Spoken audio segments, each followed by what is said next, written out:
Tiktaktok at Pikpakboom. Ang magkapatid na laging nag-aaway. Kwento ni Rene Villanueva at guhit naman ni Renato Gamos. Kung bakit yung narinig ako na parang tumahol na isang aso sapagkat si Tiktaktok at Pikpakboom ay magkapatid na aso. Magkapatid sina Tiktaktok at Pikpakboom. Pero magkaiba ang ugali nila. Kaya madalas nag-aaway sila. Maraming kalaro si Tiktaktok. Marami namang kagalit si Pikpakboom. Marunong bumilang si Tiktaktok. Sabayan niyo ako pagbilang hanggang 3. 1, 2, 3. Sagot naman ni Pikpakboom, Ang tatay mong kalbo.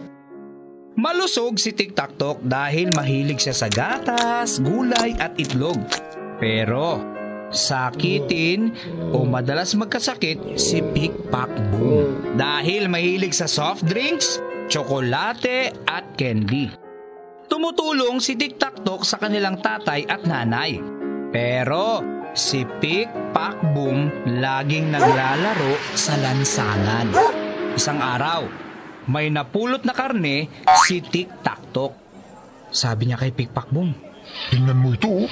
kinuha ni Pikpakboom ang karne at tinikman.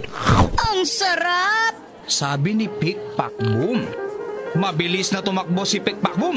Yan, tumakbo siya at tinangay ang kapirasong karne. Sigaw naman ni Tiktaktok, Pahingi naman! Pahingi! Bigyan mo ako kahit konti! sumagot si Pikpakboom Kainin mo ang paa mo! at tumawa ng tumawa habang mabilis na tumatakbo.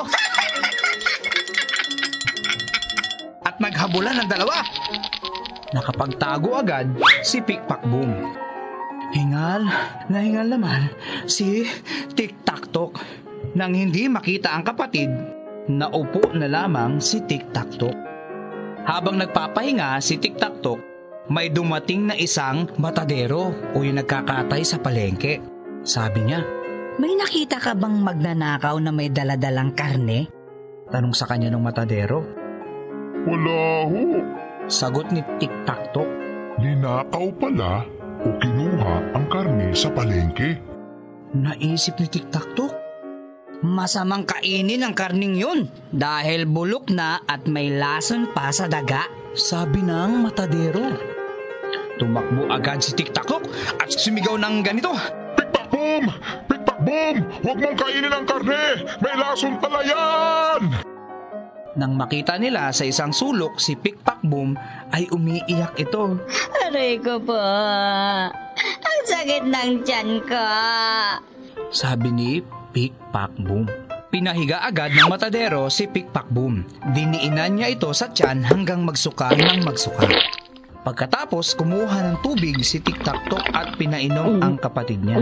Saka pa lamang nawala ang sakit ng tiyan nito. Magmula noon ay nagbago na si Pikpakboom. Hindi na sila nag-aaway ng kanyang kapatid na si Tiktaktok. At hindi na rin niya ito nilalamangan. At ngayon, naging magkaibigan na sila. O diba, napakagandang kwento para sa mga magkakapatid. O sige, ito ang ating kwento na may pamagat na Tiktaktok at Pikpakboom.